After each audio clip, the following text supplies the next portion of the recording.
Welcome everybody to the Exceptionals, where I interview different individuals across multiple industries who do exceptional things, but not only that, they bring it back to the community.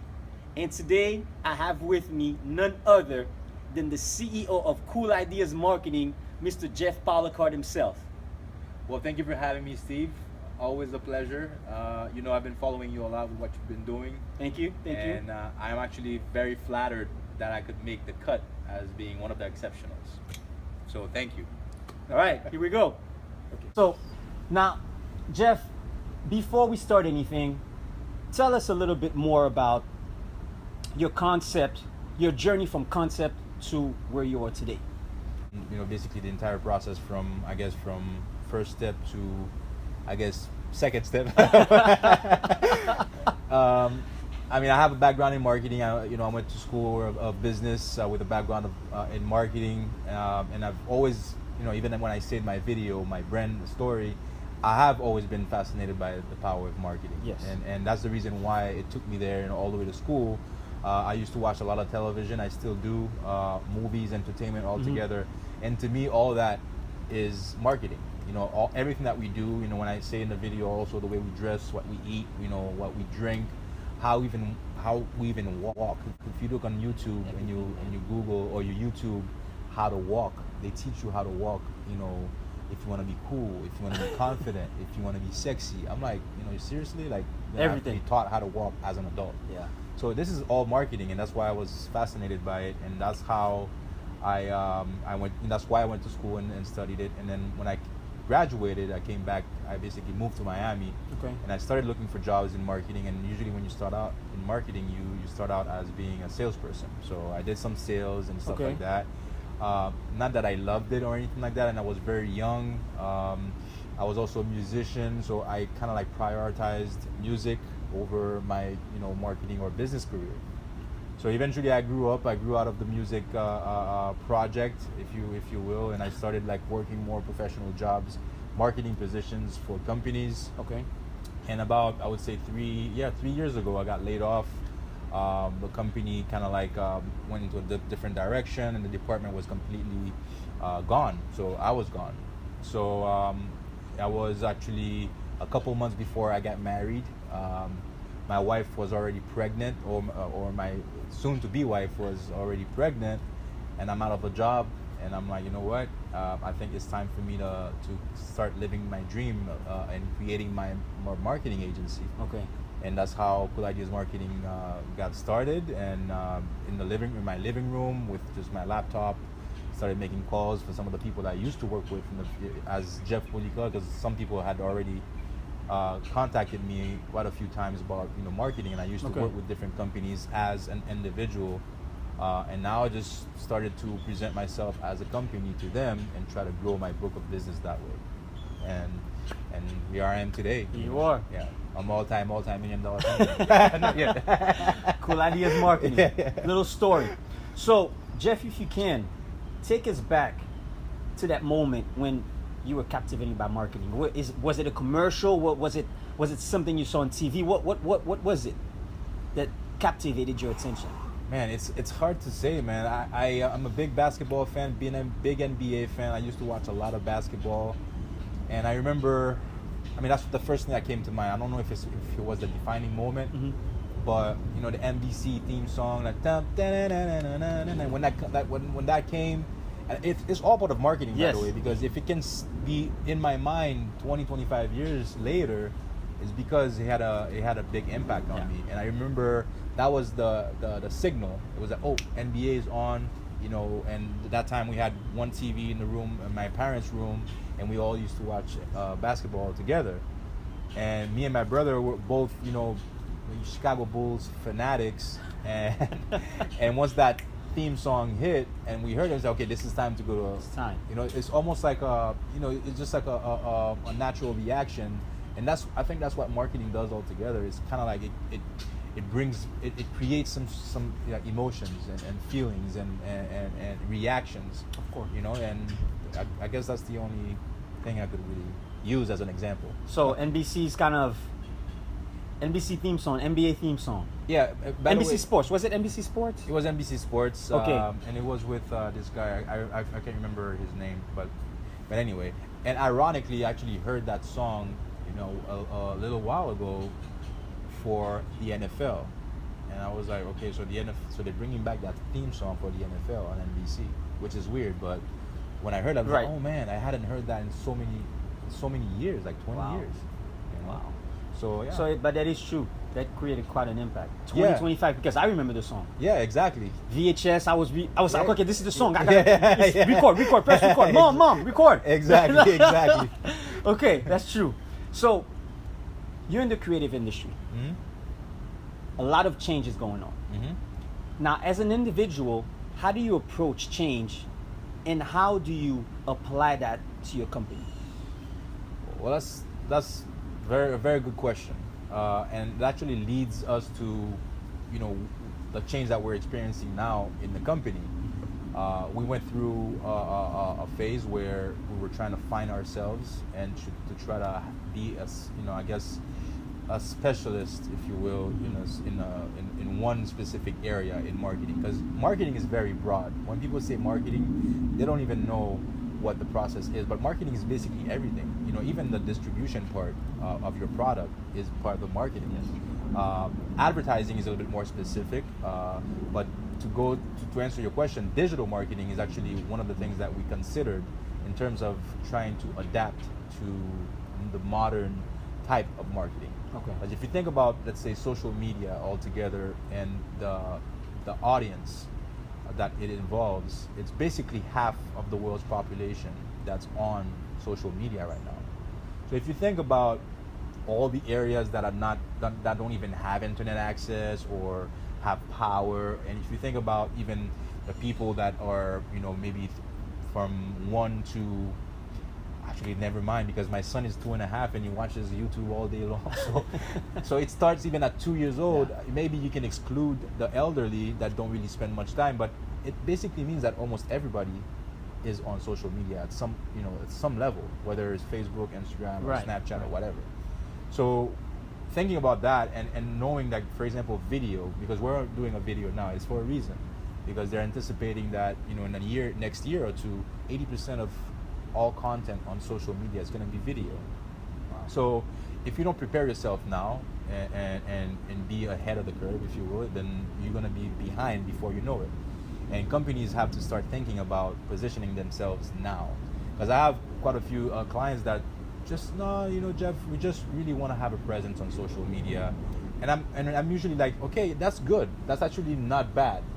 But why not actually benefit from the return you could get on social media? Because it's not only about being present, because, okay, everybody's doing it, I have to be on social media too.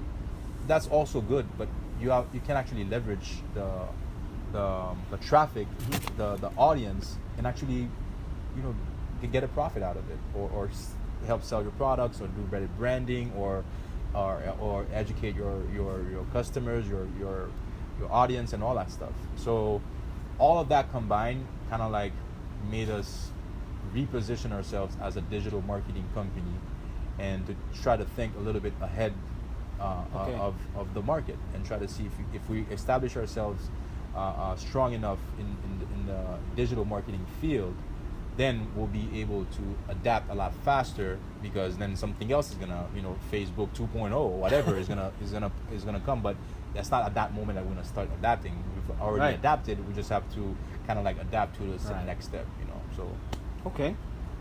Now, describe Cool Ideas marketing in one word. Cool. That's too easy, man. Come on, man. Okay. Besides cool. Give me something else. I would say creative, but it's also, I guess it could be cool. Unconventional. I like that word. Unconventional. Yeah. Unconventional. Okay. So we're in the future now. 20, 30 years from now, you're kicking back. I don't know, you're probably in, I don't know, Maldives or something crazy like that. That's nice. You left Cool Ideas. Now, what do you want Cool Ideas to represent? When I created the company, I looked for the website first. You know, the availability of the website, because I believe that, it's kind of you almost have to have an exact match, and I just have a firm believer in that, of having the name of your company match exactly your web address. So when I actually found out that Cool Ideas Marketing was available, I was like, seriously? Like, I didn't even think, because a friend of mine, Ivan, used to say cool all the time and cool ideas all the time. That's a cool idea. That's a cool. He just to say it all the time. Mm-hmm. So it was always stuck in my mind. So when I said, okay, maybe I'm gonna try to, when I was looking for a name, maybe I'll call my company. Actually, that was before I got laid off, by 4 or 5 months before, because I was already anticipating I'm doing it. So when it happened, actually it was okay. Now it's the time for day one. But I had already anticipated to create my company. So I'm like, Cool Ideas Marketing, that's impossible. That's not gonna be available. I put it, that's available. I'm like, oh my God. All right, boom, I buy it, and then I created the company right there. So to go back to your question, at that moment I saw Cool Ideas Marketing as a potential big marketing brand, almost like a franchise. The reason is because, Cool Ideas, whenever somebody sees, our logo or our shirts or our business cards, like, Cool Ideas, so what kind of ideas can, that's cool, that's, it's nice. And I'm like, yeah, exactly, that's the point. So I get the same reaction every time. So I figured that it's something that we can franchise, just because I think it's attractive. Yes. People always ask me, when I have my shirt on, I have my shirt on almost every day. That's true. And people ask me every single day, Cool Ideas, what's that? And I start explaining myself. Okay. If you have like a regular marketing agency, not that, then there are a lot of them that's more successful than us, but let's say I was Jeff Marketing Incorporated, nobody's going to ask me if I'm out, what is Jeff Marketing? Obviously it's a marketing agency, right? But who cares? But Cool Ideas, and they usually ask what it is. So to answer your question, when I'm going to be, in the Maldives or whatever, a few years later, I see Cool Ideas as having, an office in New York, in Los Angeles, in my hometown, Haiti, in Europe, and just having multiple offices, using the same concept, unconventional, new, cool, innovative, outside of the box type of ideas, even if you're using the basics of marketing, but also trying to think a little bit outside, and trying to reach people a different way and being creative doing it. So that's where I would see Cool Ideas at that time. Reaching global and, reach, and just using the name and allowing somebody else to use that name somewhere else in another town, and either using some of our services or creating their own. Obviously, we would have guidelines and all that kind of stuff, our franchise guidelines and stuff. But that's kind of like what my vision was when I created the company. How do you stay creative? How do you keep that juice going? It's I think creativity is in me. It started out with the music. Since we were kids, my brother and I, we grew up listening to all kinds of music all day long, and especially jazz, bossa nova, and stuff like that, which is very like freestyle, free flowing type of music. It's really all about creativity, because a lot of the stuff that happens in jazz are things that are being thought about right at that moment. That just it's basically freestyle. So I'm always trying to look for new ideas, really, and trying to also educate myself constantly. I still watch a lot of TV. I watch less commercials actually because of DVR and stuff. You don't really watch the commercials that much, unfortunately. But movies, music, and all these things that I like, and even sports, because there's a lot of art in sports. People don't notice it, but the reason why they get you so much involved is because of the marketing and the art that they put all around it, like the music and all that stuff. So by being involved in all these things, it still makes me, I guess, fuels my creative juices. Let's switch to music a little bit. Now you mentioned music from a young age. When I met you, you were in a band. You had your own band. I mean, tell me how music has affected your life and how you've been able to use it with Cool Ideas Marketing to get even further. Well, music, my initial dream was to actually be like a professional musician, a rock star, whatever you want to call it. I signed my first, I guess, album deal. I was like 16 years old, or I guess my parents signed it. I don't know if legally I could.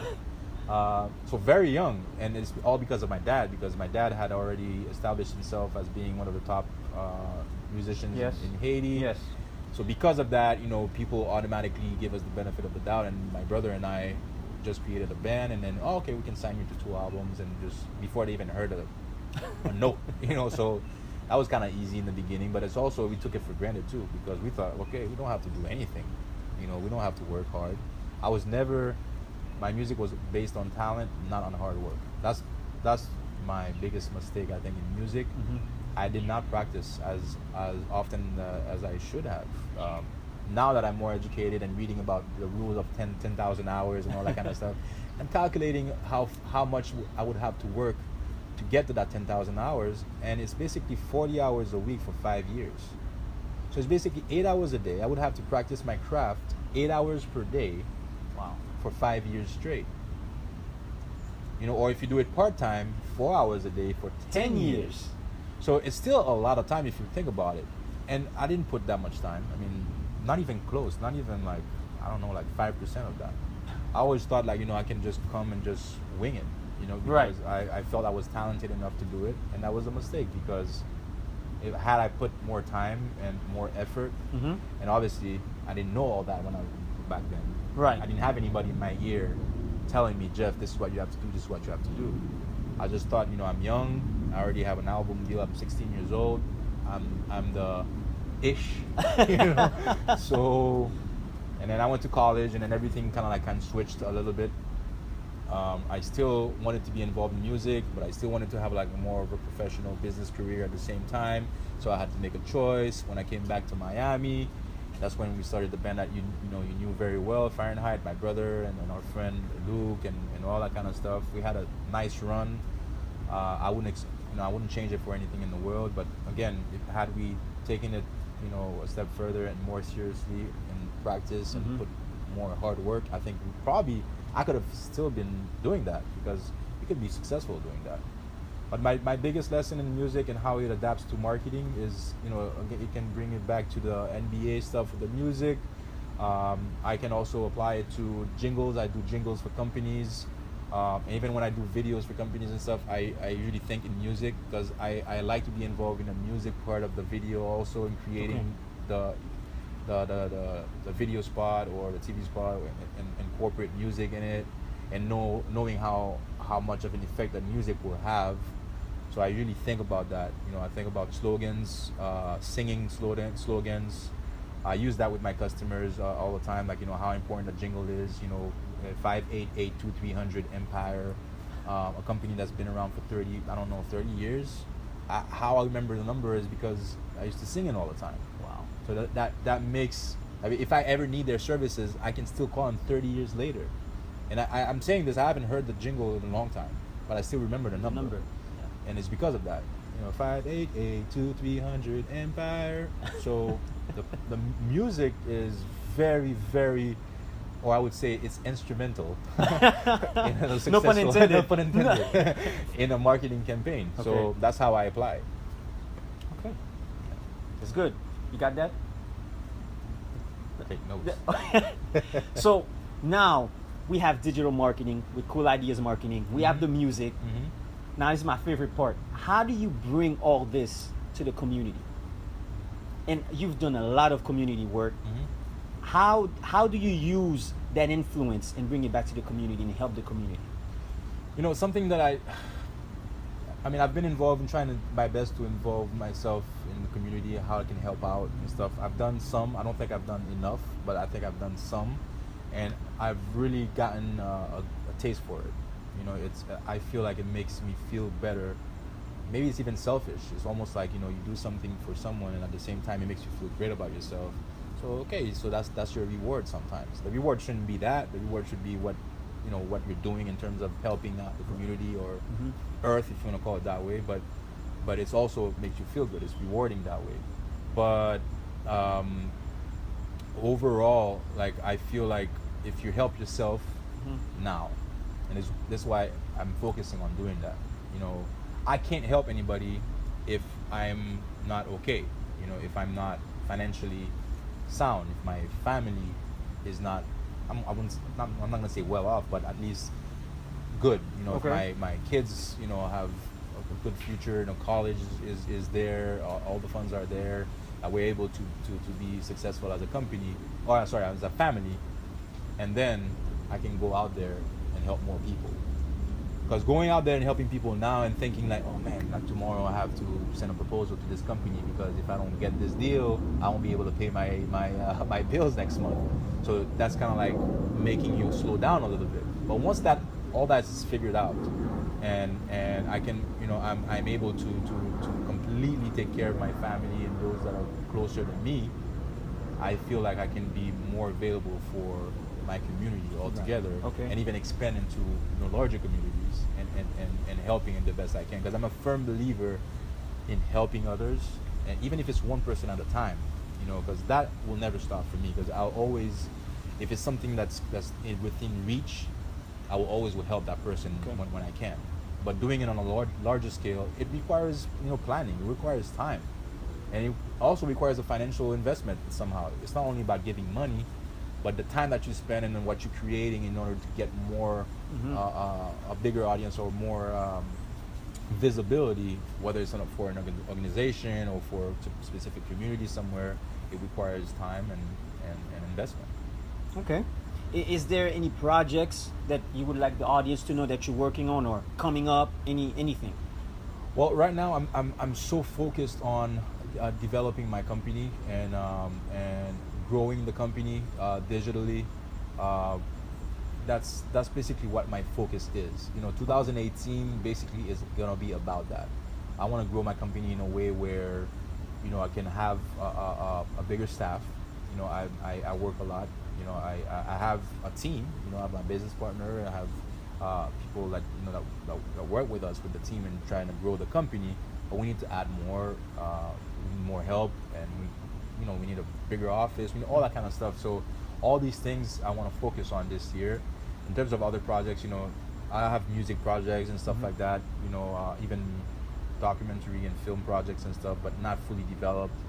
I have a product that I want to put out, because if I'm helping other customers selling their products, I want to be able to help myself sell my own product. I've always had a product that I wanted to develop. So that's going to be also part of my plan for 2018.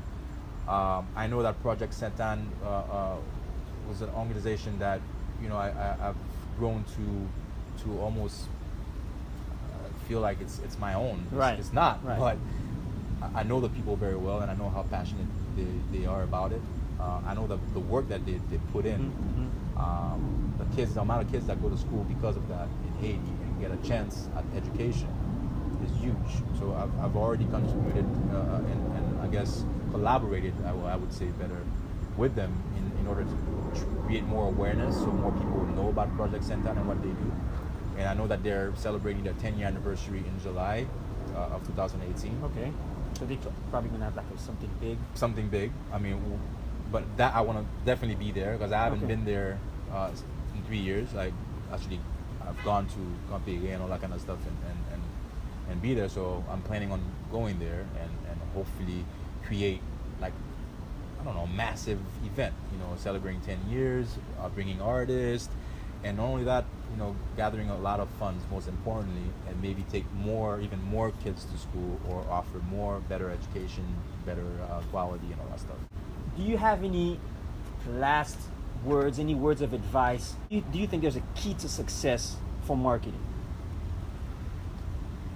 For marketing and for anything else, Okay. is the rule applies, even if I even took it to music, or if you're a writer, if an architect, or whatever it is. If you want to be the best at your craft, if you want to succeed, you have to put in the work. You have to have the discipline. Absolutely. You have to educate yourself. Absolutely. And on a daily basis, because everything changes. You have to evolve, and you have to be willing to accept, also advice from other people, listen to other people, follow other people, encourage other people, help other people. All these things bring the success to you, brings back the success to you. So that's I guess my main thing about how to become successful, and also I've been following what you've been doing, and that's actually one of the things that you kind of like have to do. It's like your daily motivation, writing your goals on a daily basis. I didn't know how important that was, to be honest with you. I'm still struggling with that. Some days I do it. Some days I don't. Right. You know, but some days I miss as well. Some days I'm like, yeah, but the key is not to have more days not doing it than right. Of course, you're not gonna do it 7 days a week. Even if you do it 5 days a week, and some weeks, like last week was the hurricane. Yeah, I didn't write it one time. My mindset wasn't there. But this morning, I made sure when I woke up, the first thing I did, boom, wrote down my goals, drink my coffee, and started back with my routine. Starting to have my power hour in the morning. That's what I call it. Power hour. I like power that. hour. I wake up. I try to wake up before everyone. I do some meditation. I'm struggling with that because I feel like my mind is like 100 miles an hour. Even when I'm sleeping, I can wake up and write down some notes sometimes on my phone. And I want to change that. I think like with meditation, it can help me kind of like channel my energy in a different way. And so in the morning, I try to do that. And have my power hour where not only do I write my goals down, I check what my day looks like, what I have to do, and also I educate myself for the last 30 or 45 minutes, whether usually it's YouTube videos or right now it's marketing videos. Okay. Things that other people are doing. So I, on a daily basis, try to do that.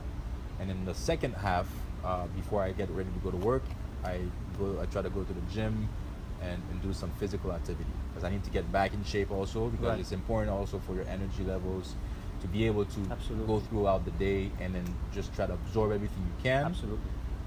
And then the last thing is, which is very important also, whether you have a family or not, but the downtime when you go home. I have a family, I have 2 young kids, babies basically. I want to spend time with them, with my wife, we don't do it often enough, but dinner or conversation or play around with them. I try to actually bathe with them and play with them as much as I can, put them to bed, read a little bit before I go to sleep, and start again the next day. Right. So I feel like if you do that on a daily basis, if you're consistent, I think everything that I just said is basically discipline, consistency, effort, and then that's it. Once you have those 3 and then you keep doing it on a daily basis, you're going to be successful at almost anything that you put your mind to. That's basically it, people. So where can we find you on social media? Where can we find Cool Ideas Marketing? Well, you can find us with We Bring the Cool, because that's what we do. We bring the cool. Instagram / We Bring the Cool. Facebook, We Bring the Cool. I'm not a big fan of Twitter, but same thing. Twitter, We Bring the Cool. Or just go on our website, coolideasmarketing.com. You're gonna find all the information there, the video about what we do, our brand story, some of the services that we offer. That's pretty much it. And you can probably find me also liking all of his pictures and commenting. All right, people. So I want to thank everybody for joining me, and I want to thank Mr. Jeff Policard for giving me his time, being part of the Exceptionals. And remember, until next time, be exceptional. Yeah. Thank you, my friend. Thank you, sir.